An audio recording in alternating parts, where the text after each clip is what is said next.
முதல் வாசகம். நம் உருவிலும் நம் சாயலிலும் மானிடரை உண்டாக்குவோம்.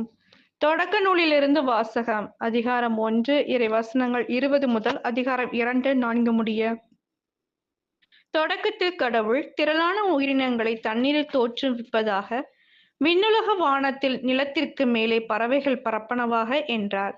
இவ்வாறு கடலின் பெரும் பாம்புகளையும் திரள் திரளாக நீரில் நீந்தி வாழும் உயிரினங்களையும் இறக்கையுள்ள எல்லாவித பறவைகளையும் அவ்வவற்றின் இனத்தின்படி கடவுள் படைத்தார். கடவுள் ஆசி நல்லது என்று கண்டார்.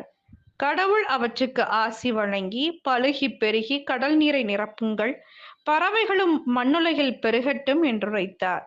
மாலையும் காலையும் நிறைவுற்று 5ஆம் நாள் முடிந்தது. அப்பொழுது கடவுள் கால்நடைகள், ஊர்வன, காட்டு விலங்குகள் ஆகியவற்றை அவ்வவற்றின் இனத்தின்படி நிலம் தோற்றுவிப்பதாக என்றார். கடவுள் காட்டு விலங்குகளையும் கால்நடைகளையும் நிலத்தில் ஊர்வன யாவற்றையும் அவ்வவற்றின் இனத்தின்படி உருவாக்கினார். கடவுள் அது நல்லது என்று கண்டார். அப்பொழுது கடவுள், மானிடரை நம் உருவிலும் நம் சாயலிலும் உண்டாக்குவோம். அவர்கள் கடல் மீன்களையும் வானத்து பறவைகளையும் கால்நடைகளையும் மண்ணுலகு முழுவதையும் நிலத்தில் ஊர்வன யாவற்றையும் ஆளட்டும் என்றார்.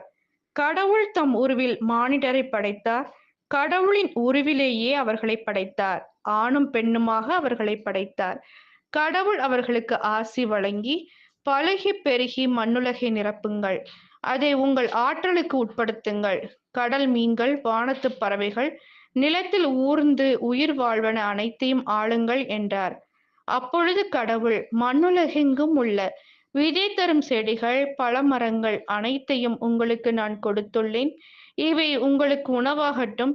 எல்லா காட்டு விலங்குகள், வானத்து பறவைகள், நிலத்தில் ஊர்வன ஆகிய அனைத்து உயிரினங்களும், பசுமையான செடிகள் அனைத்தையும் நான் உணவாக தந்துள்ளேன் என்றார். அது அவ்வாறே ஆயிற்று. கடவுள் தாம் உருவாக்கிய அனைத்தையும் நோக்கினார். அவை மிகவும் நன்றாயிருந்தன. மாலையும் காலையும் நிறைவுற்று 6ஆம் நாள் முடிந்தது.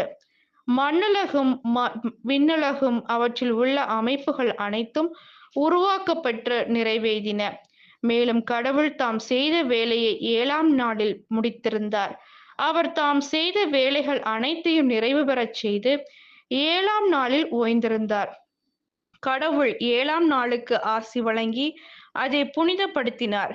ஏனெனில் கடவுள் தாம் செய்த படைப்பு வேலைகள் அனைத்தையும் நிறைவுறச் செய்து அந்நாளில்தான் ஓய்ந்திருந்தார். இவையே விண்ணுலக மண்ணுலக படைப்பின் தோற்ற முறைமையாம். இது ஆண்டவரின் அருள்வாக்கு. இறைவா உமக்கு நன்றி. நற்செய்தி வாசகம். நீங்கள் கடவுளின் கட்டளைகளை கைவிட்டு மனித மரபை பின்பற்றுகிறீர்கள். மார்க் எழுதிய தூய நற்செய்தியிலிருந்து வாசகம். அதிகாரம் 7 இறைவசனங்கள் 1 முதல் 13. ஒரு நாள் பரிசேயரும் எருசலேமிலிருந்து வந்திருந்த மறைநூல் அறிஞர் சிலரும் இயேசுவிடம் வந்து கூடினர். அவருடைய சீடருள் சிலர் தீட்டான, அதாவது கழுவாத கைகளால் உண்பதை அவர்கள் கண்டார்கள். பரிசேயரும் ஏன் யூதர் அனைவருமே தம் மூதாதையர் மரபை பின்பற்றி கைகளை முறைப்படி கழுவாமல் உண்பதில்லை. சந்தையிலிருந்து வாங்கியவற்றை கழுவிய பின்னரே உண்பர். அவ்வாறே கிண்ணங்கள், பரணிகள், செம்புகள் ஆகியவற்றை கழுவுதல் போன்று அவர்கள் கடைபிடிக்க வேண்டிய மரபுகள் இன்னும் பல இருந்தன. ஆகவே பரிசேயரும் மறைநூல் அறிஞரும் அவரை நோக்கி, உம் சீடர் மூதாதையர் மரபுப்படி நடவாமல் தீட்டான கைகளால் உணவு அருந்துவதேன் என்று கேட்டனர். அதற்கு அவர், வெளிவேடக்காரராகிய உங்களை பற்றி எசாயா பொருத்தமாக இறைவாக்கு உரைத்திருக்கிறார்.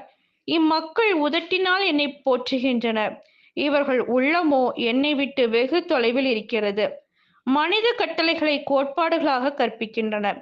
இவர்கள் என்னை வழிபடுவது வீண் என்று அவர் எழுதியுள்ளார். நீங்கள் கடவுளின் கட்டளைகளை கைவிட்டு மனித மரபை பின்பற்றி வருகிறவர்கள் என்று அவரிடம் கூறினார். மேலும் அவர், உங்கள் மரபை நிலைநாட்ட கடவுளின் கட்டளைகளை வெகு திறமையாக புறக்கணித்து விட்டீர்கள். உன் தந்தையும் தாயும் மதித்து நட என்றும், தந்தையோ தாயையோ சபிப்போர் கொல்லப்பட வேண்டும் என்றும் மோசே உரைத்திருக்கிறார் அல்லவா? ஆனால் ஒருவர் தம் தந்தையோ தாயையோ பார்த்து, நான் உமக்கு தர கடமைப்பட்டிருக்கிறது கொர்பான் ஆயிற்று, அதாவது கடவுளுக்கு காணிக்கையாயிற்று என்றால், அதன் பின் அவர் தம் தந்தைக்கு எந்த உதவியும் செய்ய நீங்கள் அனுமதிப்பதில்லை. இவ்வாறு நீங்கள் பெற்றுக்கொண்ட மரபின் பொருட்டு கடவுளின் வார்த்தையை பயனற்றதாக்கி விடுகிறீர்கள். இதுபோல நீங்களும் பலவற்றை செய்கிறீர்கள் என்று அவர்களிடம் கூறினார். இது கிறிஸ்துவின் நற்செய்தி. கிறிஸ்துவே உமக்கு புகழ்.